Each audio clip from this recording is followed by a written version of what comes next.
Farmview with Kieran O'Connor on WLR. Brought to you by GlanviaConnect.com. Hello and welcome to Farmview. Well, as usual, it's Kieran O'Connor here with your weekly show, and once again I have a packed programme for you. Well, on this week's programme I'll have an in-depth interview with our Minister for Agriculture Charlie Mc Conalogue, who was in Waterford recently. I'll also have a harvest update and catch up with tillage farmers from Cappoquin, Kevin and Tim Looby. Plus we hear from Trevor Power about his very successful early bird free-range eggs enterprise in Ballinamult. And plus I'll have our farming calendar. Farmview with Kieran O'Connor on WLR. With GlanviaConnect.com, Ireland's biggest online farming shop and more. Well, Minister for Agriculture, Food and Marine Charlie Mc Conalogue made a visit to the southeast, indeed particularly Waterford, last week, and earlier in the week I got a chance to talk and travel down to Kilmac to meet him at Flahavans of Kilmac. First of all, Minister, you're very welcome to Waterford. Thanks very much, Kieran. Great to be here, and wonderful weather for it as well, so very much enjoyed. The capacity obviously is a great relief to be able to actually start to engage face to face and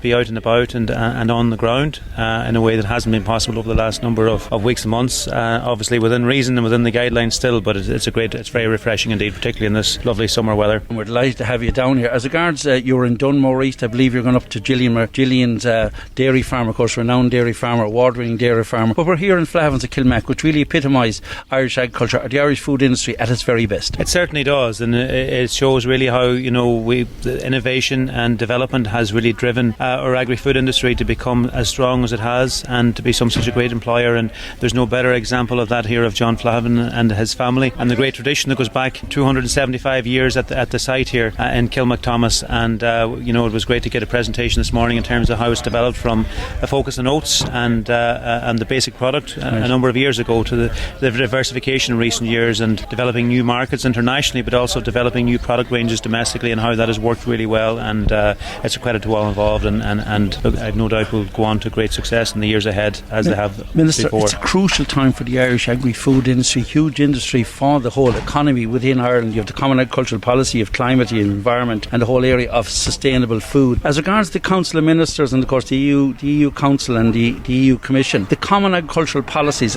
is that cast in stone now, or is there wriggle room still left there? Yeah, no, there's very significant capacity now for us to develop our own national Common Agricultural Plan over the next number of weeks and months, and that's a key part of why I'm touring the country at the moment and coming to Waterford and indeed Wexford in the last day or two as well. I fought very hard at European level in terms of agreeing the overall European framework for CAP to ensure that we would have as much flexibility as possible to make decisions that are important to the country at domestic level. Right. And thankfully, for example, in relation to some of the key issues such as convergence and issues around the front loading, and also how we developed a key part of this next CAP, unlike previously, that we do have the capacity and flexibility to develop ones that suit our needs. So I will be looking to do that by engaging with farmers and consulting with them, and that's a process which have commenced and will be engaged in over the next weeks and months. The big area now, as I mentioned earlier, climate, the environment, the Climate Action Bill, and definitely it's really front and foremost in these talks, in this new Common Agricultural Policy, and farmers are reckoning, and they will have to do more to get less, but it's key that we get that right. I remember speaking to Mairead McGuinness almost 10 years ago, and she said the environment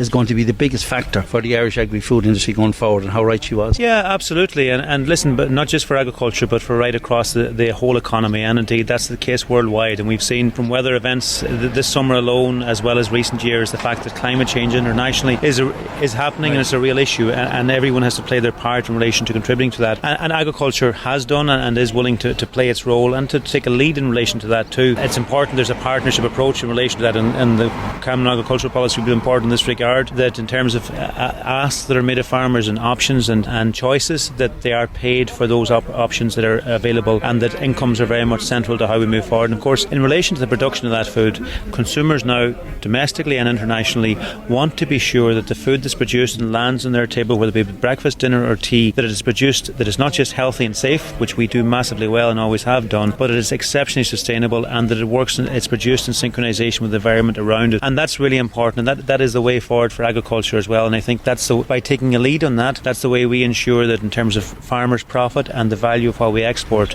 and the value of our product is maintained and enhanced in the time ahead. The whole area of emissions, and indeed a lot of people, speaking to several farmers over the last number of weeks, and one of our signpost farmers mentioning farmers are doing huge work be it from the slurry with the trailing shoe, the biodiversity, the solar panels, the protected urea, quality water.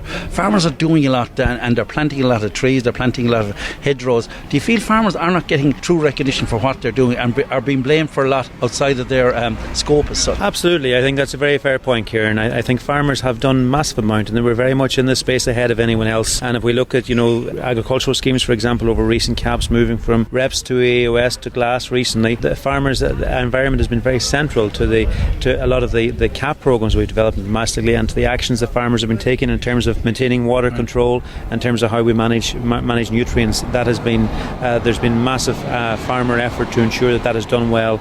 We are going to have to continue that journey and do more and look at how we manage soil fertility, soil health, how we interact with breeding techniques, developing new science around feeding as well, for example in relation to managing methane, and also then taking proactive measures in relation to addressing the biodiversity decline that has undoubtedly been seen over the years and decades. And farmers are up for that, but it's really important they get the recognition for what they've been doing and what they will do. And you're absolutely right, that isn't always the case, and that's something that I consistently point out as well and represent farmers on. Obviously direct payments are a huge part of farmer income. A lot of family farmers, particularly in your neck of the woods in we'll say west of the Shannon up as far as Donegal, down here in Munster and the southeast. Unfortunately there's a tractor passing there with a load of bales, final load of bales there. But farmers, as regards the whole area of the direct payments, it's so crucial, but it's very much linked into the environment, and farmers really have to embrace that and realise that that's part and parcel. Most of them are, but a lot of people are questioning the whole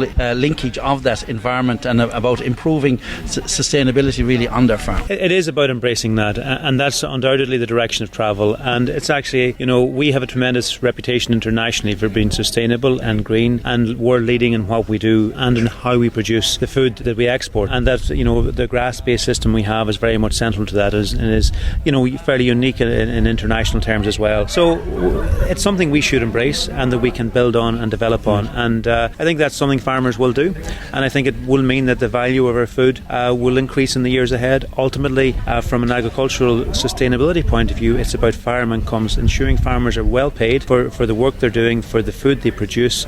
And I think we can have a very good balance there where we lead out on the environment, continue to produce the food we do, but reduce the carbon footprint involved in actually producing it, and also lead on in terms of the biodiversity. And overall, that's a product which will be very marketable and quite valuable internationally then too. Big enterprise down here, of course, is dairy, and down here literally in the sunny southeast. We all know the ongoing Lambia Bellevue project, and indeed the hold up there, and it passed through Bord Penola, but you have Antashka holding the whole matter. So hopefully we can drive on from there from an industry point of view. But it's so crucial, a plant like that, not to have milk being transported from the southeast right around the country, where again you'll be causing more environmental problems than this state-of-the-art plant for continental cheese in Bellevue and Waterford Port. Absolutely. I mean the whole concept behind that plant is about adding value and enhancing the value of the primary produce that's already being produced by farmers in dairy parlours and farms right across the southeast and the south. And it's very welcome to see, thankfully, that the core challenges have been upheld, that we will now see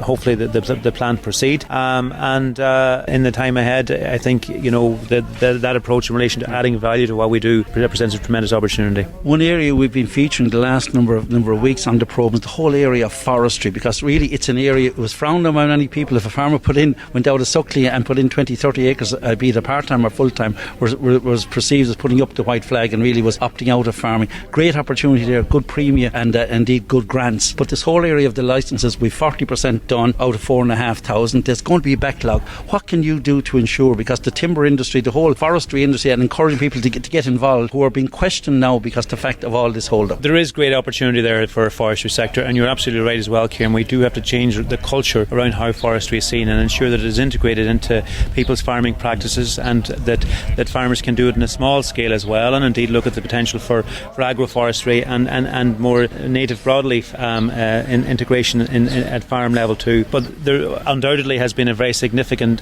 challenge in recent year to 18 months with regard to the issuing of licences. It emerged from a court case which changed the way which we had to do and issue licences, and we've radically increased the number of staff on it since then.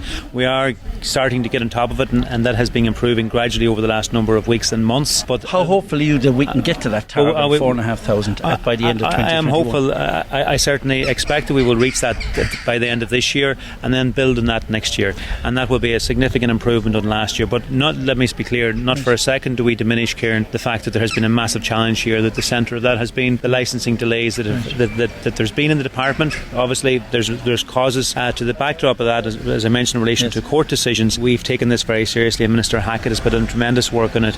We introduced new legislation to reform the system. We will catch up with that.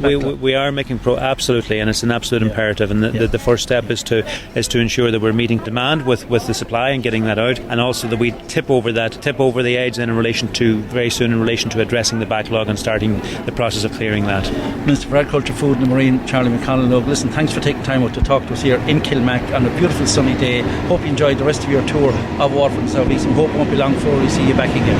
Thank you very much, Kieran, a pleasure. Farmview with Kieran O'Connor on WLR. With GlanbiaConnect.com. Thousands of products in the palm of your hand. And you're welcome back to part 2 of Farmview. Now let's have a look at some items from our farming calendar. First of all, turning to our farmer markets and country markets, and what an array of local farm fresh produce we have on offer right around the city and county every week. This Saturday morning we've Waterford Farmers Market, John Roberts Square, Tramore Farmers Market, Priest Road, Tramore, and Strably Farmers Market every Saturday morning in the beautiful village of Strably from 10 until 1. 2 offerings on Sunday, Lismore Farmers Market, Castle Avenue, Lismore from 10 until 4, and also Ardmore Farmers Market just off the beach car park, now running every Sunday from 11 till 3. Thursdays, as usual, is Dungarvan Farmers Market, Grattan Square, Dungarvan, always a hive of activity from 9 until 2, while on Friday mornings Margot Slater was on to remind us that Dungarvan country markets are now back at their usual haunt of Causeway Tennis Club and Abbyside from 9 until 1. Great to hear that. While also on Friday mornings, of course, we have the Waterford Farmers Market in St Olave's Hall from 9 till 1. And also, of course, on our marts, turning to our mart front, New Ross Mart running every Saturday from 9:30 with cattle from 9:30, whilst Dungarvan Mart every Monday from 11 o'clock.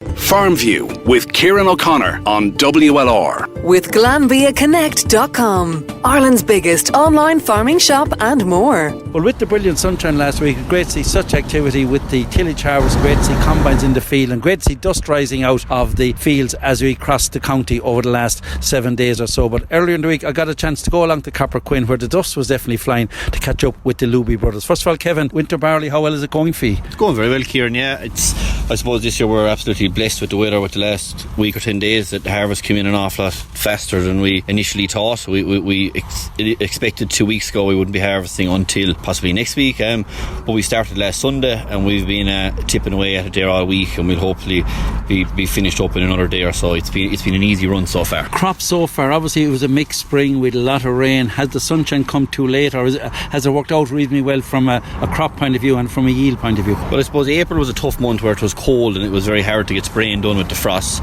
May then came exceptionally wet. June was good, got a little bit dry for a while, and July has been good so far. I suppose moistures in the grain are exceptionally low this year due to the serious sunshine and heat we've had in the last week, and I suppose quality of grain has held quite well too. So look, it's very hard to fault the year so far. Good to have a good crop, but you need a good man on the combine. Tim, you're really taking your time around the crop, but how are you finding it from a harvesting and a combine point of view? Yeah, it has been okay so far. I suppose it has been a little bit tough. The straw has stayed quite green, and they will say the actual moisture of the actual grain has been very low, which is a bit unusual. So we kind of call it maybe a bit of a false ripening. It has actually ripened in very fast with that 26 to 30 degree heat. So hence that you're going that slow. Hence we're going a bit slow, I suppose, and look, please God, there is a good crop out there, and we don't want to lose any of it out the back or whatever. On a good day, Tim, what could you do? I know it depends obviously on weather, but on a good fine day like we've had over the last week or so. Look, we wouldn't be with an overly high output machine, but I suppose if we did a long day or whatever, we could cut somewhere up to maybe 30 acres if we needed to. Right. But to be honest, with mixed sizes of fields and maybe logistics of moving maybe 5 or 10 miles, we'll say you mightn't get that output every day, but we're going away grand, and hopefully by tomorrow we'll have the winter barley tidied up, and we'll have a little bit of a break then after we move on to wheat and spring barley. Kevin, turning to you about the product mix, obviously winter barley is great to get the harvest up and running early. The crop mix that you have for this year? Well, here we're what you call a true mixed farm here, where we have our dairy, I suppose, is our one of our main enterprises, but it's still the main enterprise, yeah. Probably grown more so in the last 6 or 7 years, and the tillage has retracted a little bit, but we grow winter barley, spring barley, we have malting barley for Glanbia, and distilling barley for Irish distillers in Middleton through MacDonald Brothers in Fermoy and Pat Dens in Cappoquin. We grow feed wheat, we grow oats for Flahavans, and we grow protein beans as well for animal feed. As regards a crop mix like that, how difficult is it as regards rotation, or how are you finding that whole area, and are the beans a help within that?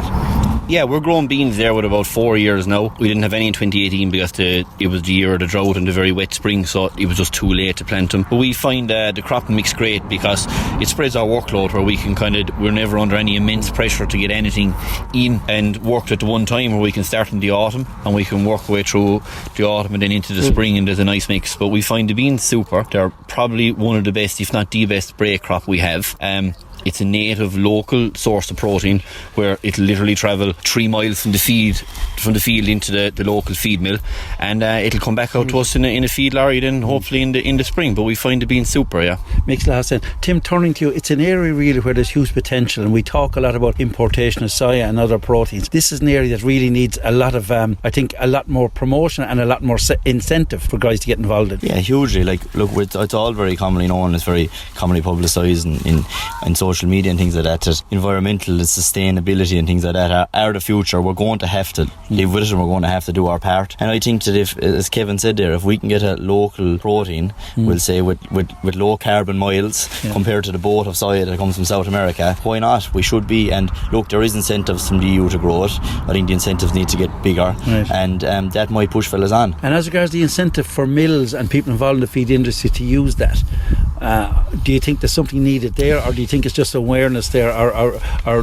what do you think needs to be done, basically? What I'm saying? I do. I agree with that. Yeah. That is a point. That look, soya can be very variable in price. It can rotate a lot, we'll say, from a very cheap price to a high price. But when it's stacked up against beans, soya wins out a lot of times as cost effective, we'll say, going into a ration. So I think that if the EU or the government or whoever, they need to incentivise the mills to use it. And I suppose locally grown rations are definitely something that need to be promoted and be supported, I suppose, by the EU and by the Irish government, as well as local dairy farmers. And your experience here, as Kevin said, with the beans has been good, and indeed act as a great break crop, and indeed your acreage is obviously increasing year by year. Yeah, well, like, I think what we have majorly seen is that if you go on with, say, a continuous barley crop, 10 years of barley, your yields are always going down. It's very, very hard to get big yields, but when you get a good rotation and use the likes of beans, you're definitely increasing your yields. Kevin, finally turning to you, the crop mix you have, added value is so important. So your malting barley, and what areas the wheat for feed wheat. Yeah. But as regards to malting barley, how important are crops like that added value crop? They're a huge part of it here, because look, there is years when the added value part of the crop, it in the overall scheme of things, it mightn't contribute huge, but years when grain prices are low, the added value is worth a fortune.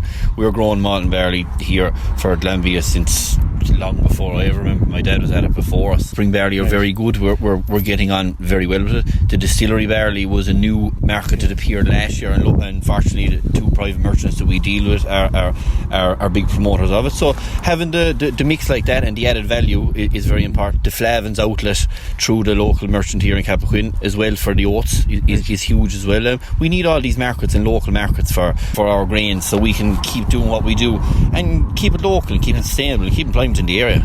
And Kevin, finally, with keeping it local, is your hurling career still so good for Cappoquin? Are you still lining out this year in the middle of all this harvest? We're still tipping away. We didn't go train on Wednesday night now. We might be in trouble over that. You get excused. Yeah, we get a little bit excused for that. Look, we're tipping away, and the club scene, look, we're under a bit of pressure, I think, numbers wise, but I think that's a rural issue, and I suppose we feel a bit maybe obliged to stay in with the club and stay going. And you were part of the team that won the county, won Munster, and 3 Loobies on board. So listen, lads, well done, great to talk to you. Sorry for holding up the procedure, but listen, well done, and best of luck for the rest of the harvest. Thanks a million, Kieran. Well, as always, Thursday in Dungarvan Grattan Square, and Thursday morning is a hive of activity with the farmers market. With this brilliant sunshine, of course, and the number of tourists and staycationers around, it's really hectic. And one man who's really benefited from that and doing a fantastic job with his free-range eggs is Trevor from Early Bird in Ballinamore. First of all, Trevor, what a buzz here. Yeah, Dungarvan has done really well, Kieran, in fairness. It's great to see things opening up. I think Dungarvan is definitely, with all the restaurants and outdoor seating, is definitely taking advantage of it. It's really doing well. It's great to see it. Trevor, the free-range eggs, I spoke to you before on this, but when did you decide that this was going to be a commercial venture for you?